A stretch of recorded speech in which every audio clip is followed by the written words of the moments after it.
If you're looking for an object storage option that keeps costs low, especially when serving a lot of data out to your users, two names come up often: Cloudflare R2 and Amazon S3 Standard. Both let you store files in the cloud, but depending on your use case, one could save you a ton more money than the other. First, Cloudflare R2. This storage service stands out because it has zero egress fees.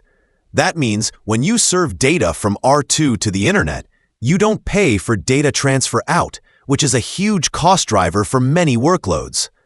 In terms of storage price, R2 charges 0.015 per gigabyte month for its standard tier. It splits request costs into two classes: Class A, writes, puts, etc., and Class B, reads, with reasonable pricing depending on how heavy your read and write workloads are. R2 supports an S3-compatible API, which makes migration or integration easier if you're already using S3-based tools.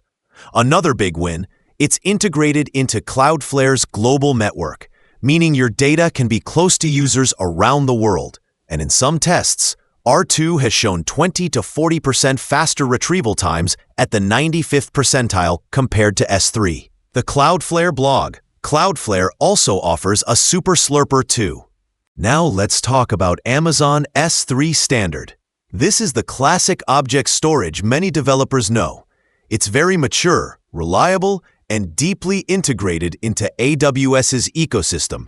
Think Lambda, Athena, S3 Select, and more.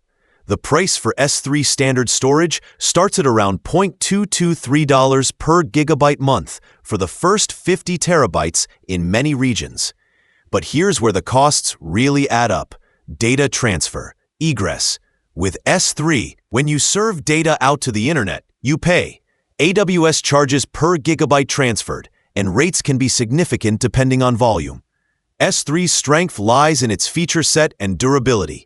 It offers 11 nines of durability, advanced lifecycle management, and many storage tiers. So if you're storing huge amounts of infrequently accessed data, you have options.